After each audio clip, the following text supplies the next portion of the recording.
នៅពេលសាំងឡើងថ្លៃពឹបថាតើមានកត្តាអ្វីខ្លះដែលវាប្រតិកលាគ្នានៅក្នុងការកំណត់នៅតម្លៃមួយនោះ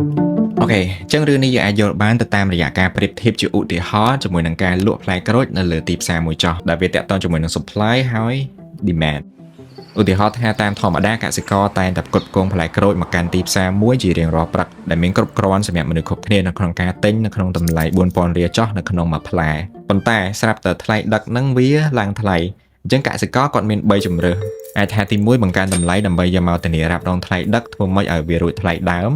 ឬក៏ទី2កាត់បន្ថយការផ្គត់ផ្គង់ទៅតាមលទ្ធភាពដែលគាត់មានឬក៏ទី3ឈប់នាំយកមកលក់តែម្ដងដូច្នេះករណីថាផ្លែក្រូចហ្នឹងអាចដឹកបានមកត្រឹមតែពាក់កណ្ដាលនៅក្នុងការផ្គត់ផ្គង់ទៅលើទីផ្សារហ្នឹងទេអញ្ចឹងវាធ្វើឲ្យទីផ្សារហ្នឹងវាមានក្រូចតិចជាងមុនដែលវាហៅថា low supply ប៉ុន្តែចំនួនអ្នកទិញប្រចាំថ្ងៃហ្នឹងគឺនៅតែដែរ demand គឺវានៅតែមានអញ្ចឹង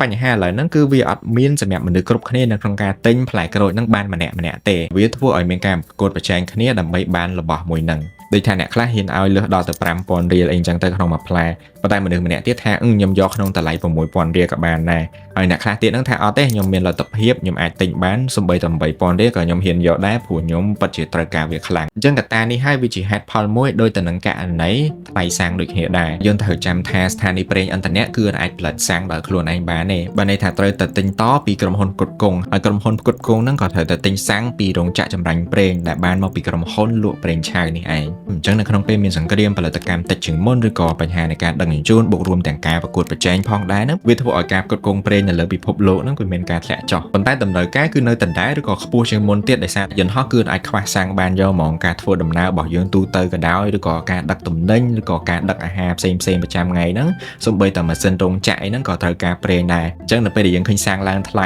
គឺវាមិនត្រឹមតែប៉ះពាល់ដល់អ្នកប្រើប្រាស់ឡានឬក៏ម៉ូតូដែលត្រូវការសាំងចាក់ប្រចាំថ្ងៃទេប៉ុន្តែក៏ប៉ះពាល់អាចបណ្ដាលឲ្យមានជាអតិផរណាទៅលើទំនិញណាដែលថាទាមទារនឹងការដឹកជញ្ជូនដូចគ្នាដែរ